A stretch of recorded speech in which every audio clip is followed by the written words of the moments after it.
Amado e bendito Deus, Pai que estás nos céus, teu filho, pastor Oswaldo, vai ministrar a tua palavra neste momento. E todos nós estamos aqui para ouvir aquilo que tu tens para nós nesta noite. Não aquilo que queremos ouvir, mas tudo que for pela tua vontade, que venha a nós por intermédio do teu filho.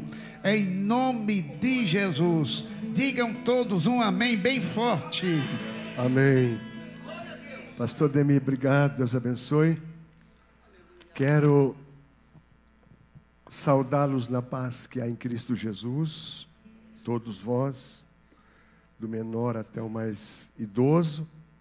Agradecer pela saudação de boas-vindas e pela menção de louvor honrosa a nós dispensada na qualidade de pastor, e também desejar ao pastor Carlinho estas felicitações, né, para você que é um jovem pastor, que trabalhamos juntos.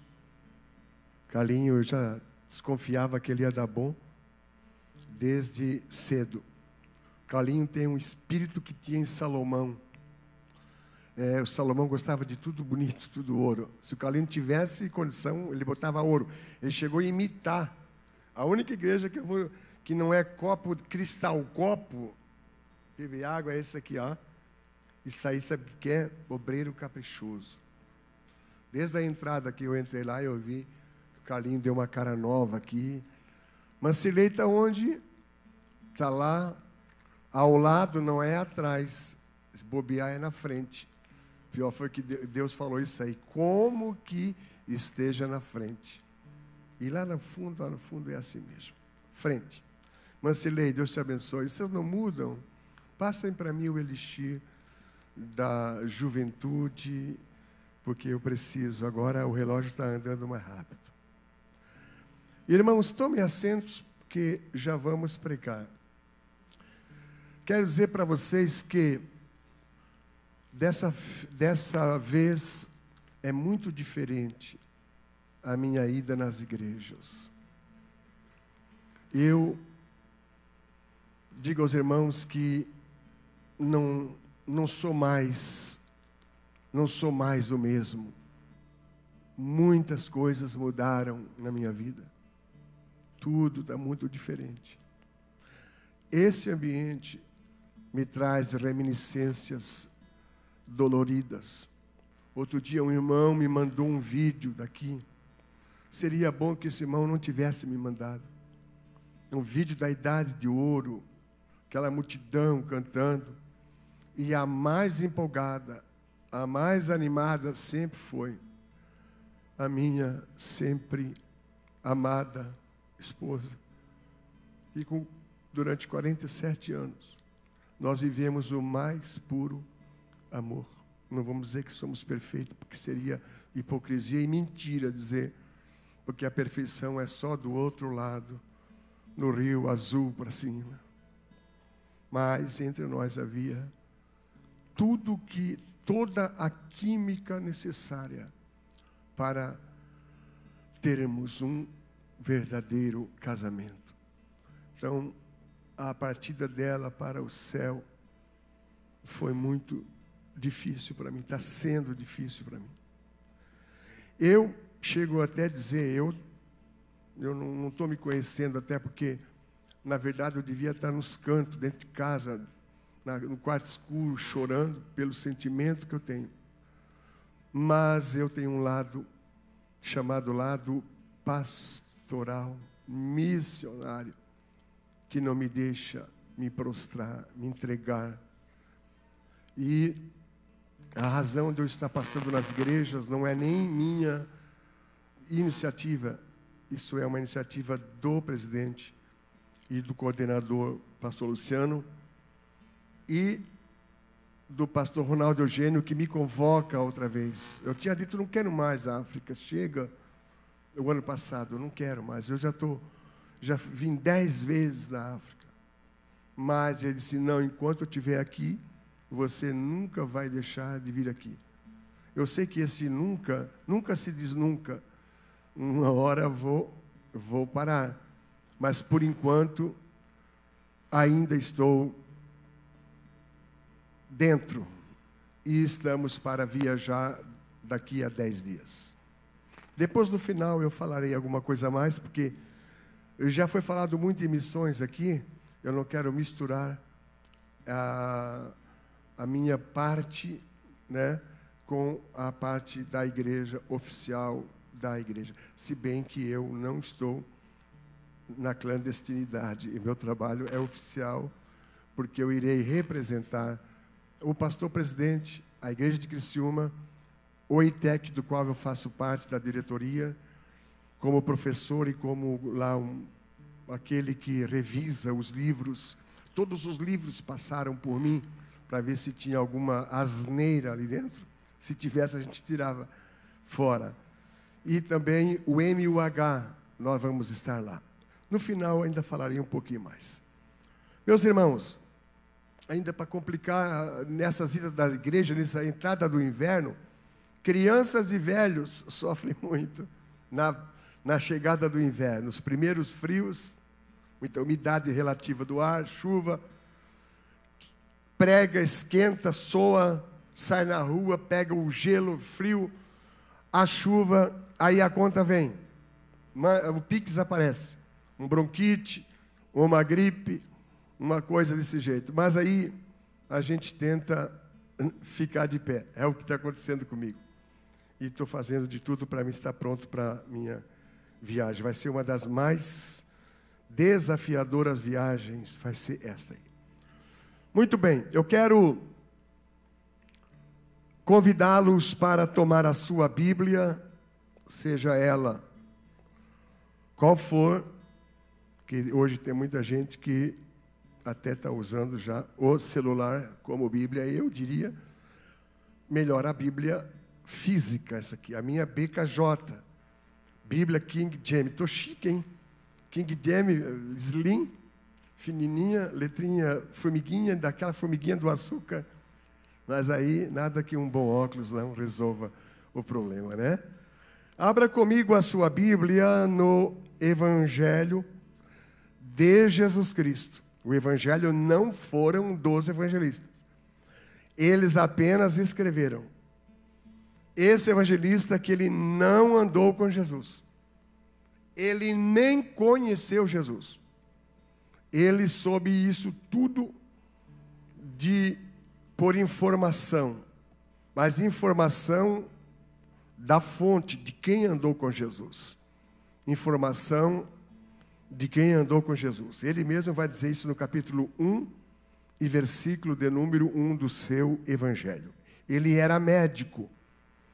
E ele era chamado de médico amado porque o médico, ele fica entre a cruz e a espada. Geralmente as pessoas não gostam muito de médicos. Porque os médicos, eles quebram o juramento de Hipócrates, que é fazer por amor e não por dinheiro, não por interesse. Mas Deus o livre. Eles estão longe disso.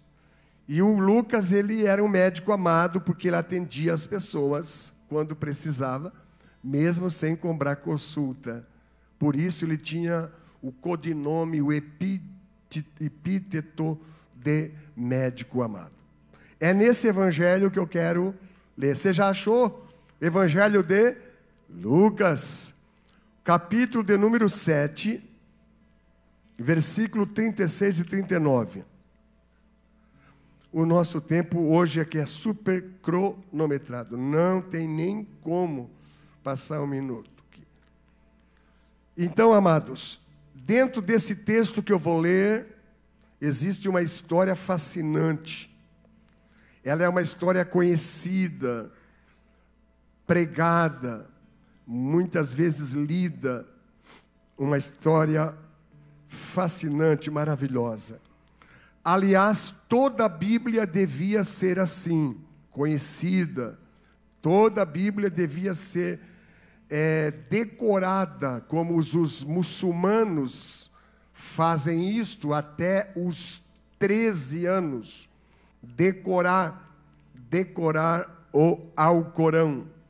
Então nós vamos fazer aquilo que nós não escolhemos fazer, mas fomos tocados, pastor Carlinhos, tocados pelo Espírito Santo para falar sobre este assunto. Eu tenho certeza que essa palavra não será em vão.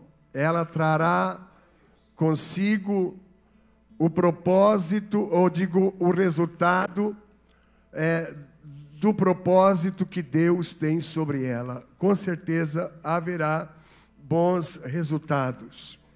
Capítulo 7, versículo 36 e 39. Fazer aqui apenas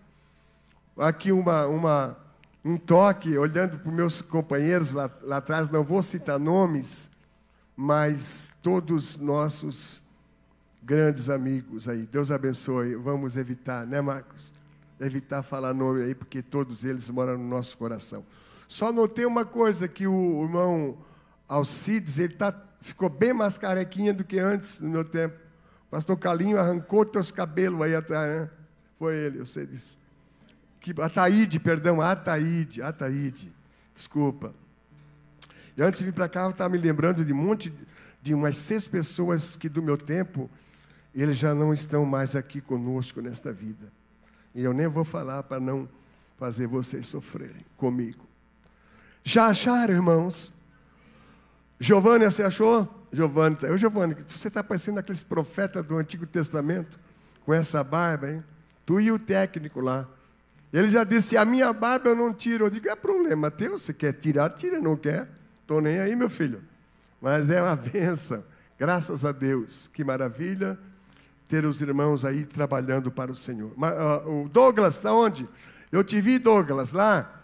Eu falo contigo lá no Messenger e você não liga mais, só porque eu sou pobre, eu sou velho, eu sou viúvo. Aí você não me responde mais, nem mandando um joinha.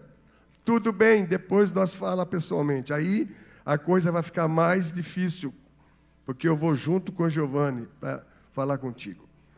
36 a 39. Não, vamos só ler o 38. 36, 37, 38. O título, a epígrafe da minha Bíblia, King James fiel, diz: A mulher pecadora perdoada. É lógico que esse título ele é teológico, mas não é canônico. Por isso, nem todas as Bíblias precisam ter exatamente esse título iguais. 36. E um dos fariseus desejava que ele comesse com ele. E ele, Jesus, entrando na casa do fariseu, reclinou-se à mesa.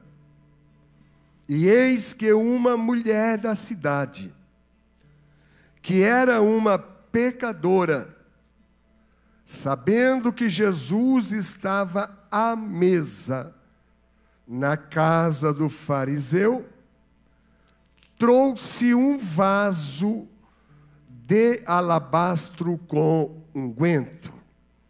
Amém? Esta passagem, ela se estende até o versículo 50, que nós não vamos ler, depois os irmãos leiam em casa.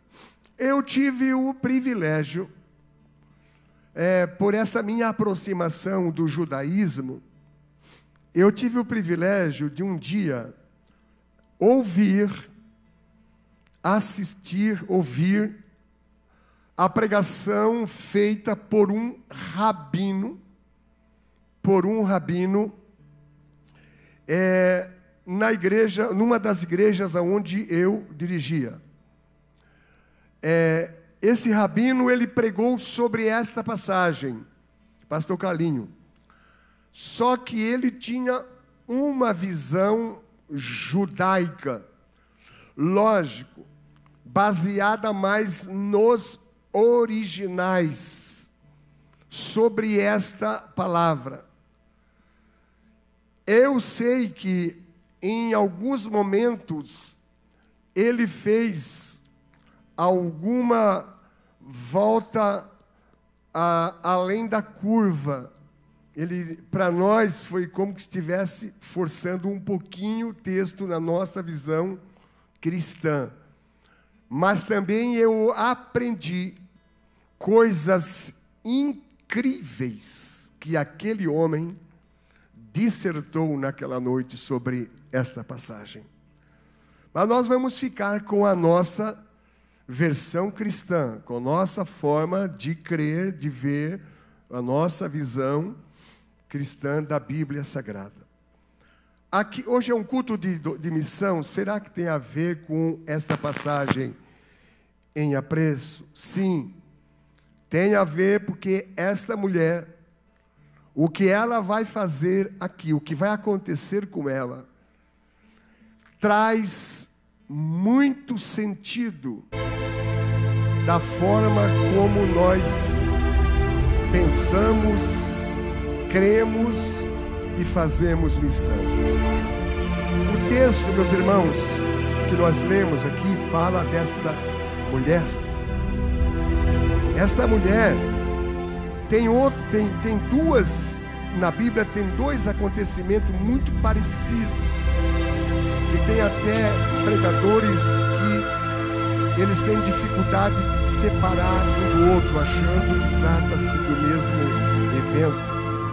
Mas quando a gente se aprofunda, procura, busca, analisa, a gente vai ver que, não obstante os dois acontecimentos serem pouco parecidos, todavia eles são diferentes, eles são distintos. Foram dois acontecimentos diferentes. Nós temos duas histórias diferentes, envolvendo duas pessoas diferentes que aconteceram em lugares diferentes.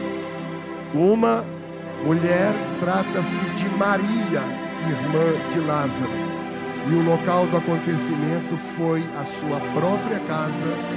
A cidade foi Betânia, e ela não tinha vaso de alabastro, ela tinha apenas um vaso com óleo, e ela derramou este óleo sobre a cabeça de Jesus.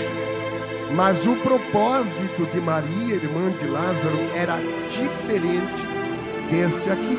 O propósito da Maria, ao derramar sobre Jesus o óleo, ali tinha um propósito profético, um propósito sobre a morte de Jesus. Porque em Israel, todos os que morriam, eles recebiam uma unção com óleo também. Uma unção com óleo era derramado sobre o seu corpo, sobre a sua cabeça, uma pequena porção de óleo. Era uma questão cultural, religiosa dos judeus. Mas esta mulher aqui é outra. Essa mulher não é Maria. Nós vamos ver aqui então, nesse ato que nós estamos lendo, que esta mulher, ela tem aqui um título que é dado a ela muito difícil, bem difícil mesmo. A Bíblia vai dizer que ela era uma mulher pecadora da cidade. Uma mulher pecadora da cidade. Quando diz que ela era da cidade, equivale na nossa versão brasileira, uma mulher da rua, uma mulher da vida fácil, uma mulher sem moral. Nós temos alguns sinônimos que nós damos a esse tipo de pessoas que vivem nessa infelicidade. Então Jesus, ele foi convidado por um fariseu, por um homem fariseu. A Bíblia no texto aqui não diz o seu nome, mas trata ele pelo que ele era. Os fariseus eram um grupo de pessoas que havia em Israel. Eles eram chamados de fariseus porque essa palavra vem de perush, que significa separado. Tratava-se de um grupo de pessoas muito devotas, pessoas que estudavam a lei de Moisés com muito afinco, levavam a sério as tradições talmúdicas, os conselhos rabínicos dos sábios. Então eles eram muito meticulosos, principalmente nas tradições que eles acrescentaram à Torá. Aqui foram as 613 leis talmúdicas, principalmente durante o tempo que eles viveram no cativeiro babilônico. Então os fariseus, eles estavam muito incomodados com Jesus, porque Jesus tinha muita fama, tinha muito nome. Na cidade não se falava outra coisa a não ser em Yeshua, Hamashia, Mashiach. Ele, todos diziam, ele é o profeta, ele é o Messias, ele é o enviado, ele é o Salvador. E aí aparece João Batista, ainda mais para botar fogo lenha na fogueira, chamando esse Jesus de Cordeiro de Deus que tira o pecado do mundo. Então este fariseu, ele resolve conhecer Jesus, ele quer ter uma aproximação, ele quer vê-lo, ele quer ouvi-lo, ele quer senti-lo. Então ele faz um jantar, que era muito próprio da cultura judaica. Ele faz uma ceia e ele convida Jesus para ir. E Jesus então aceita, porque eu amo Jesus. Eu acho Jesus lindo demais, porque apesar de ele ser quem ele era, apesar de ele ser santo, apesar de ele ter uma natureza divina, humana, mas Jesus, ele não era, irmãos, uma pessoa que discriminava ninguém. Ele não era uma pessoa que ele fazia dissensão, que ele escolhia. Se ele fosse escolher, ele preferia estar com os menos favorecidos. Mas dessa vez uma autoridade do Sinédrio chama Jesus e ele vai, ele topa, ele aceita, aleluia, ele aceita ir na casa do fariseu.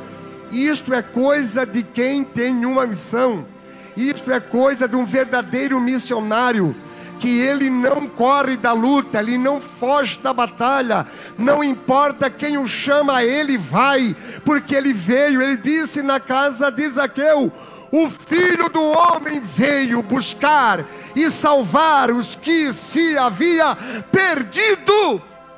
E ele via os fariseus perdidos, tanto que ele chamou de sepulcros caiados. João Batista chamou-os de cobras venenosas. Jesus disse que eles eram filhos do inferno. Mas na hora que esse homem convidou Jesus, lá estava o mestre. Eu digo para os senhores que eu vivi, eu fui missionário, eu estive no campo missionário, e eu sempre me espelhei. O modelo do meu ministério missionário sempre foi o modelo baseado na vida de Jesus e de Paulo. Eu tive o privilégio de sentar com pessoas de todas as classes sociais, de evangelizar todo tipo de pessoas. Então eu sei a importância, porque o missionário, ele vive orando para que Deus abra uma porta para ele evangelizar. Jesus vivia procurando jeito, criando uma oportunidade para ele falar, haja vista que ele simulava que estava cansado, simulava que estava com sede, simulava que via que tinha um féretro, um velório, ele passava por perto, ele queria muito que a sua mensagem atingisse a toda a classe social de Jerusalém. Quando o fariseu convida ele, Jesus dá um sorriso e disse: estou dentro, já estou indo, e foi, aleluia, e foi. Todos que chamaram Jesus, ele foi. Todos que chamar Jesus, ele vai. Aquele que chama o mestre, ele vai, de manhã, de madrugada, à noite. Pode ser rico, pode ser pobre, pode ser sábio, pode ser ignorante, pode ser brabo, pode ser bonito, pode ser feio, pode ser preto, pode ser branco. Todos aqueles que invocam o nome do Senhor, eles serão atendidos. Aleluia. Então Jesus, ele foi até esse homem. Jesus, ele era neutro, ele era judeu, ele vivia sob ainda o manto da lei, ele tinha compromisso com a Torá, mas Jesus era neutro. E hoje o Espírito Santo botou isso dentro do meu coração para dizer que nós devemos ser igual a Jesus. A igreja também deve ser igual a Jesus. A igreja não pode ser uma instituição ativista. O Espírito Santo pôs isto no meu coração. Eu sei que muitos não irão gostar do que eu estou ouvindo, mas a igreja precisa ser neutra politicamente. Se do outro lado que nós não estamos, lá tem pessoas assim, da mesma forma vamos amar, vamos nos aproximar, vamos fazer amizade, vamos evangelizar. Se eles estão perdidos, nós precisamos ganhá-los para Cristo. Mas a igreja não deve tomar partido político para si, porém ser neutra, porque nós somos igreja, nós não somos desse mundo. Número 2, a igreja tem que ser inclusiva. Nós não podemos ter leão de chácara no pátio, nós não podemos ter ali cangaceiros na porta da igreja, para olhar para a pessoa e dizer: eu fui pastor de uma igreja que tinha um porteiro, que ele olhava para a cara da pessoa, se ele não fosse com a cara da pessoa, ele dizia: vai embora que aqui você não entra. Você não entra porque a pessoa não estava do jeito que ele achava que devia estar para entrar aqui na igreja. Não é certo, não é verdade. Isto aqui, meu irmão, isto aqui é um pronto socorro espiritual. A ambulância traz o cabra todo quebrado, todo moído, arrebentado, sem perna, sem braço, sem mão, sangrando, virando os olhos. Mas aqui quando chega na porta, o porteiro tem que abraçar, tem que agarrar, botar aqui para dentro. O irmão que senta do lado dele diz: irmão, fica firme que Deus te ama também. A igreja tem que ser inclusiva. A igreja tem que receber o pecador. A igreja tem que sentir a dor do miserável. A igreja tem que abraçar aqueles que ainda não conhecem, porque um dia nós também não conhecíamos. A igreja tem que ser acolhedora e apartidária. Tomara que nós continuamos assim, melhoramos mais, para que nós não venhamos por causa de partidos, por causa de ideologia política, nós criar polos, nós criar racha, nós criar inimizade. A igreja não pode. Jesus Cristo não era partidário. Jesus Cristo, ele evangelizou o fariseu aqui. Jesus Cristo entrou na casa de Zaqueu, um pilantra, roubador de imposto da própria nação. Zaqueu convidou Jesus para ir lá.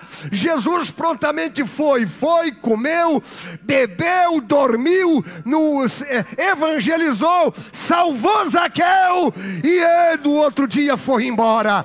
Outro dia tinha um outro cara que era saduceu, que não acreditava em anjo, que não acreditava em demônios, que não acreditava em ressurreição, que era um Nicodemos.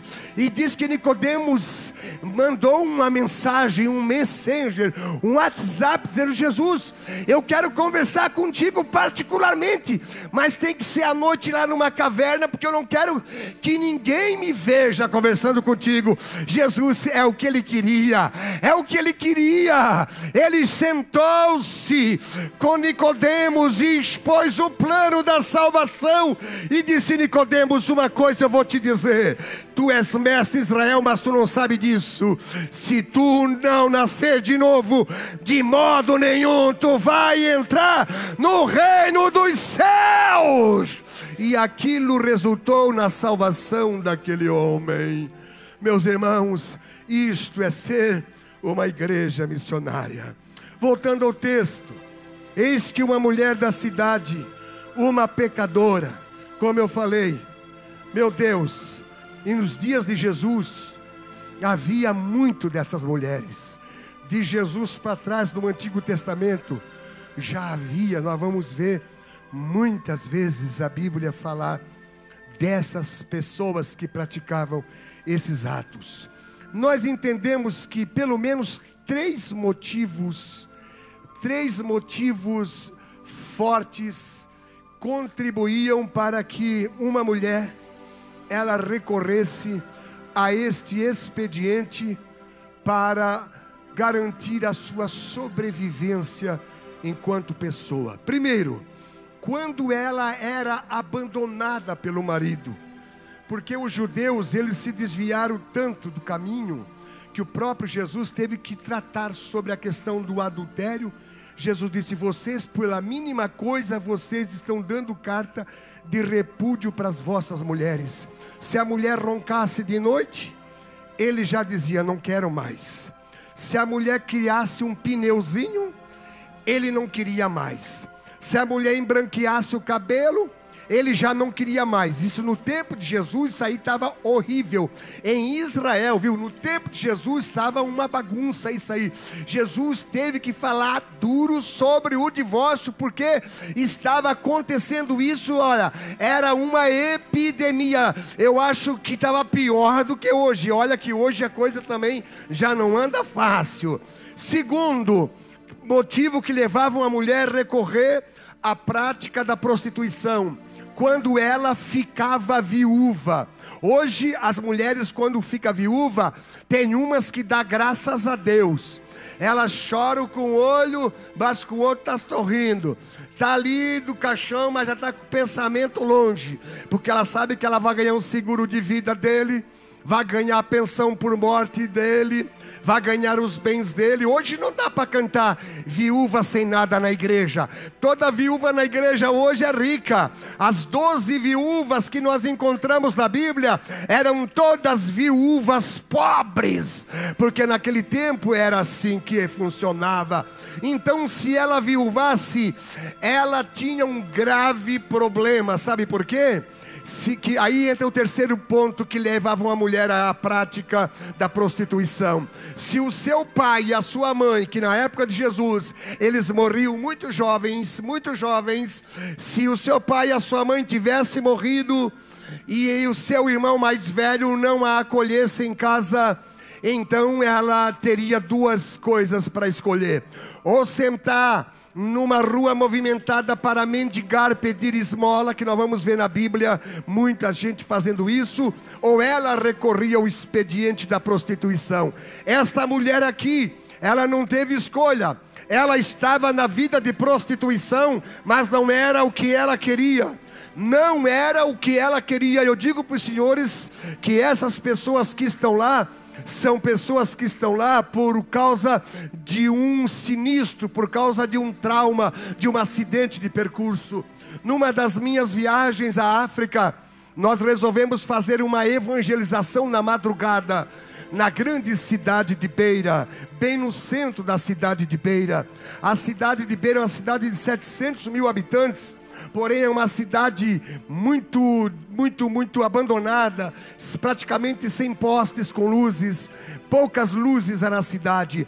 E nós nos surpreendemos com alto número de meninas que estavam ali na prostituição. Então nós nos aproximamos delas para conversar. Quando elas viram que nós éramos obreiros, que nós éramos pastores, elas então tiveram uma certa segurança e começaram a se abrir para nós. E nós perguntamos algumas coisas. Muitas delas eram do Zimbábue, um país divisa com Moçambique. Outras eram do Congo, outras eram do Malawi, meninas bem novinhas, e estavam ali. Quando nós começávamos a falar do amor de Cristo, aquelas meninas não resistiam, e elas contavam: pastores, nós estamos aqui não é porque a gente quer, porque a gente gosta, nós estamos aqui porque a vida nos reservou um destino muito cruel. Nós somos órfãos de pai e de mãe, porque na África os pais morrem com 40, morrem com 45 anos, e geralmente as crianças ficam abandonadas, e os irmãos não podem acolhê-las, porque cada um lá vive a sua tortura social, a sua miséria social. Então elas recorrem a esta prática. Então nós chorávamos com ela, muitas delas pediam, imploravam para que nós a trouxéssemos, pudéssemos trazer conosco para o Brasil, mas aí fica difícil. Então nós ficava com elas ensinando que havia uma saída, a saída era Jesus. Jesus, ele tem uma solução, Jesus, ele tem uma saída, Jesus, ele resolve, Jesus, ele muda, ele transforma, Jesus, ele faz acontecer aqueles que o aceitam como Salvador. Nós saía e aquelas meninas ficavam chorando naquela triste e lamentável situação. Foi o que aconteceu com esta mulher. Esta mulher vivia assim. Por isso que nós vamos ver Jesus sendo piedoso e misericordioso com elas. Certa vez Jesus disse para os religiosos fariseus, metido a santo, vestido de santo, com cara de santo, mas de santo não tinha nada. Jesus disse: enquanto vocês ficam resistindo, as prostitutas e as meretrizes entram na frente de vocês no reino dos céus, porque muitas delas, quando ouviram a pregação de Jesus, elas abandonaram aquela prática e passaram a servir o Mestre de Nazaré. Porque a mensagem do Evangelho é uma mensagem alvissareira, é uma mensagem que traz esperança, é uma mensagem que, quando entra no coração do pecador, ele realmente resolve mudar completamente a sua rota, o seu destino. Aleluia! Então o verso 37 vai nos dizer que ela, a mulher, sabendo que ele estava na casa do fariseu. O verbo saber aqui, vamos conjugar este verbo, o verbo saber. Esta mulher ficou sabendo.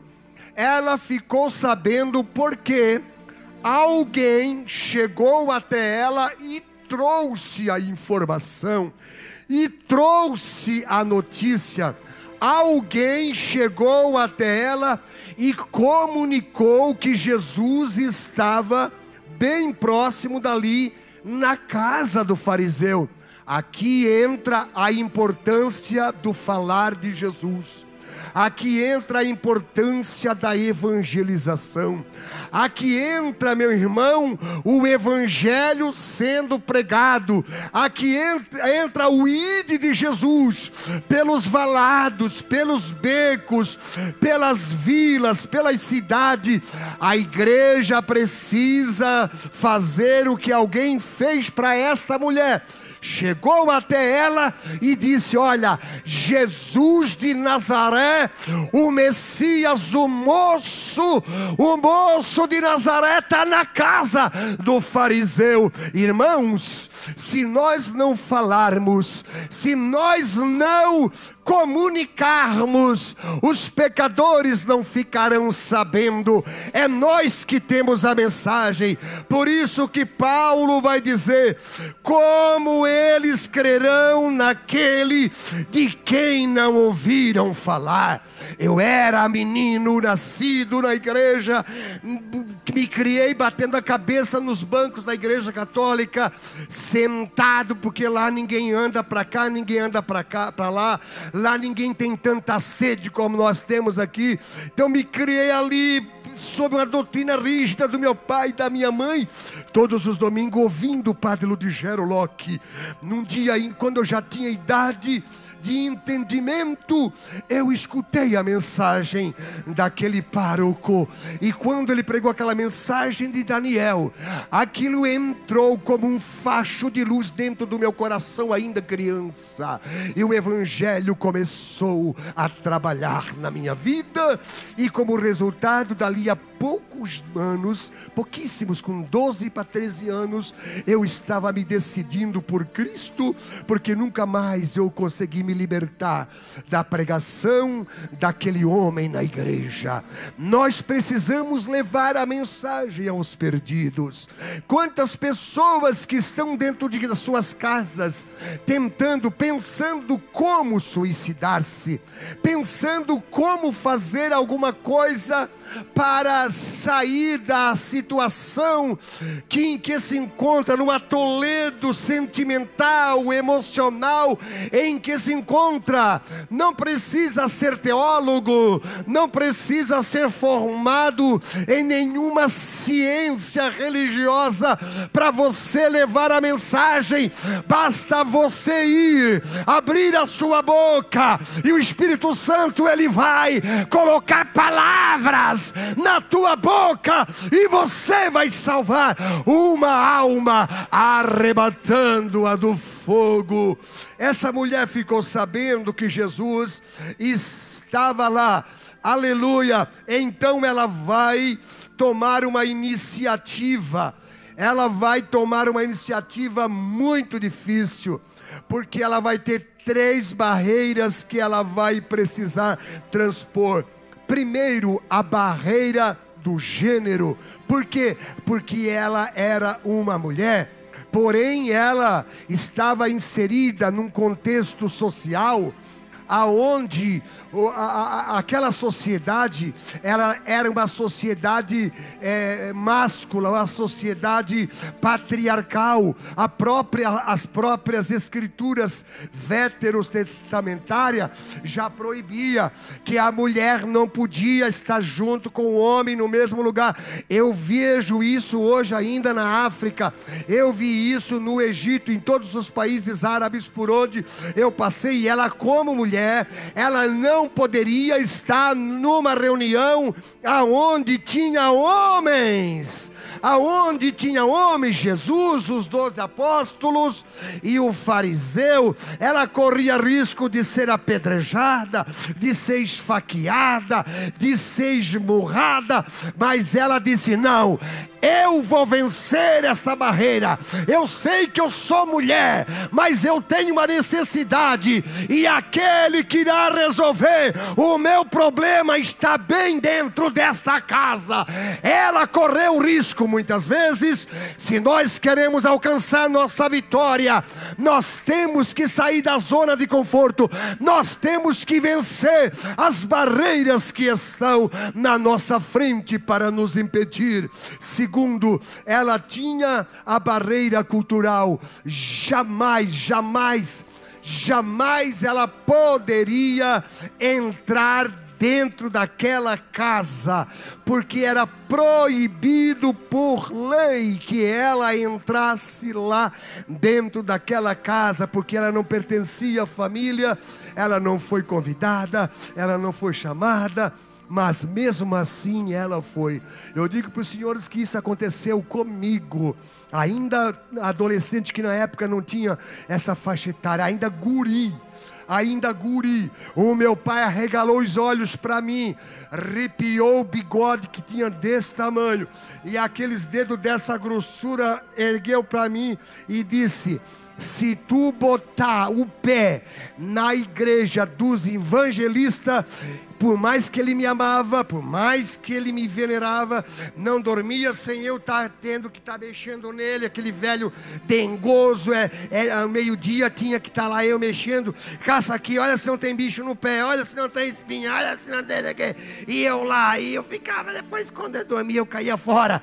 Mas quando eu disse que eu ia me converter, quando eu disse que ia aceitar Jesus, ele ficou endemoniado, ele ficou um monstro contra mim. Eu disse: pode ficar endemoniado, pode ficar um monstro, faça o que quiser, mas a mensagem está aqui, o convite está aqui, Jesus está me chamando para a salvação. E eu fui e aceitei Jesus como meu suficiente Salvador, porque para ir para o céu tem que fazer força, para ir para o inferno não precisa fazer nada, porque o inferno é para baixo todo santo ajuda, para baixo basta rolar e cair na brasa, mas para o céu é para cima, tem que fazer força, tem que ser macho, tem que ser corajoso, tem que enfrentar pai e mãe, tem que enfrentar tudo, porque a salvação ela é ganha com esforço, diz a palavra de Deus.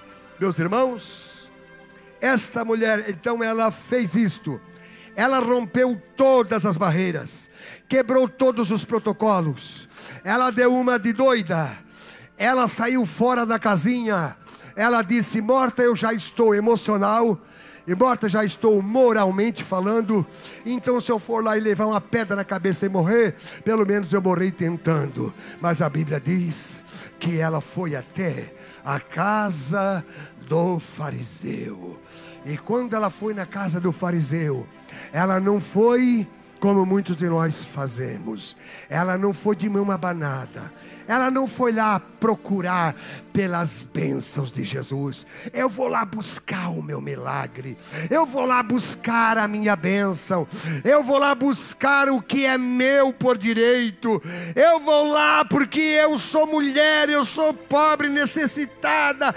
prostituta, então Jesus vai ter que me ouvir, me abençoar. Não, pelo contrário, ela foi, glória a Deus, que iniciativa, mas ela foi levando, ela não foi para buscar, ela foi para levar.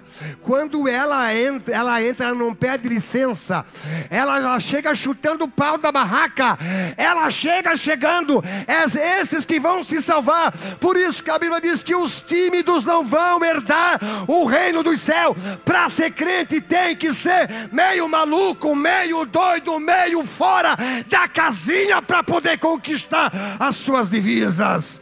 Ela chegou chegando e ela chegou por trás, ela veio por trás, da porta de trás. Penso até que devia ser amante daquele santo fariseu, porque ela sabia a entrada. Quando ela chega, ela vê Jesus deitado, porque as mesas eram divãs, as pessoas comiam, a mesa tinha 30, 40 centímetros, apoiado com a mão esquerda e comiam com a mão direita. Quando Jesus viu, aquela mulher já tinha entrado. Quando o fariseu viu, a mulher já tinha entrado. Quando os discípulos viram, a mulher já estava dentro. Eita, mulher retada era aquela. Quando todo mundo abriu a baga, a mulher já estava na cena da salvação. Ela chegou e não perdeu tempo. Ela chegou e a primeira coisa que ela fez, ela agarrou o pé chulezento de Jesus. O pé de Jesus tinha um dedo de chulé, porque as estradas eram assim, pisava às vezes de cocô de jumento, cocô de cabrito, e Jesus não tinha lavado o pé, porque o Simão, aquele miserável, digo esse fariseu, aquele miserável, não deu água para Jesus lavar o pé, porque era uma coisa talmúdica, tinha que fazer. Jesus estava com o pé chulezento, mas aquela mulher que acostumava a beijar os pés dos seus amantes, miseráveis exploradores, ela disse: agora eu vou beijar o pé deste santo, esse pé é santo, esse pé é santo.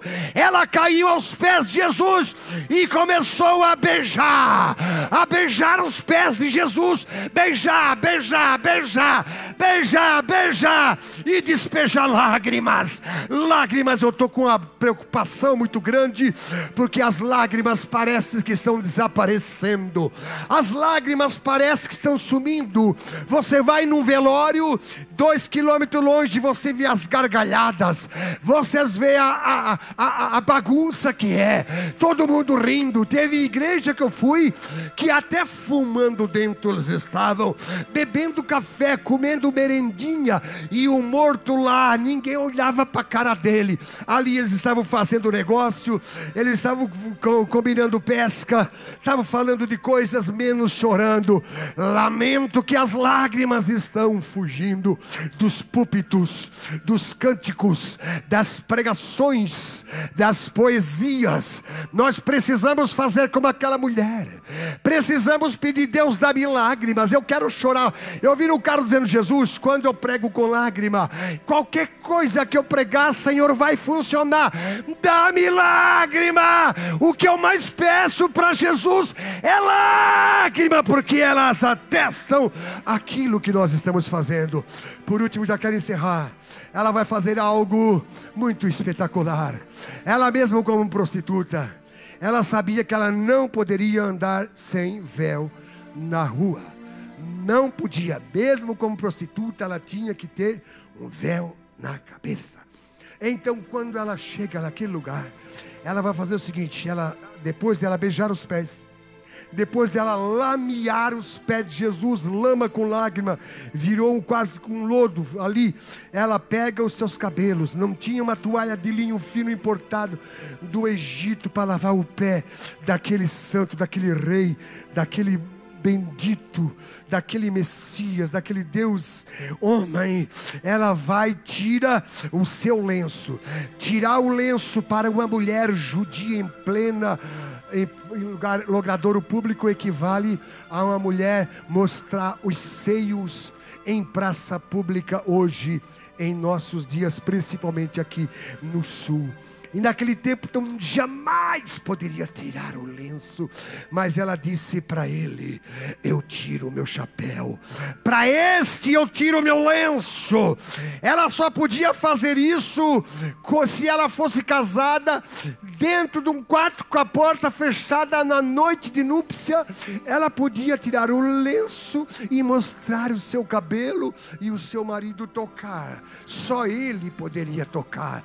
Mas ela disse: para mim, Jesus, para mim tu és o meu Baali no hebraico, tu és o meu marido.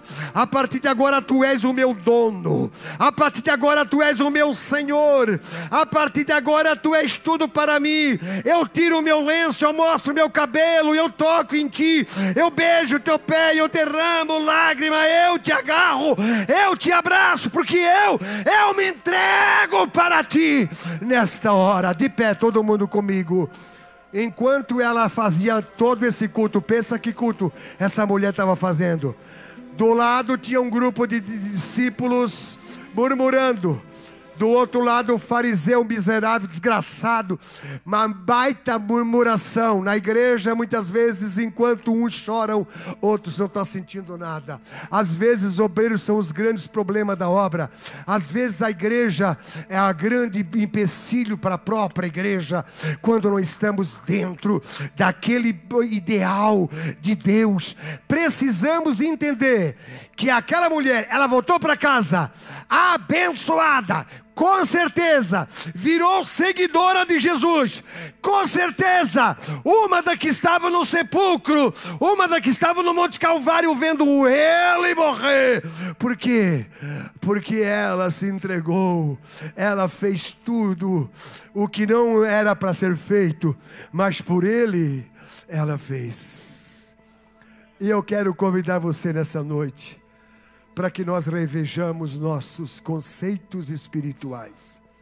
Nós começamos também a nos esforçar mais, a nos aplicar mais, a nos dedicar mais, a orar mais, a adorar mais, a ler mais a Bíblia, a gastar mais tempo com Ele na madrugada em oração, deixar de lado esse miserável desse smartphone, deixar de lado esse desgraçado de TikTok, um pouco desse nojento, desse Face, tem que criar vergonha na Face e largar esse Face de lado. E esse estragado também, que rouba 80% do tempo que as pessoas têm. Vamos nessa noite ser como esta mulher, dizer assim: Jesus, eu tomo uma decisão, eu quero ser mais. Fecha os teus olhos, por favor. Não quero ninguém aqui na frente. Eu quero que você fique no teu banco, mas você ore comigo nessa hora. Pai, eu sei que só Tu sabes, só Tu vê, só Tu conhece.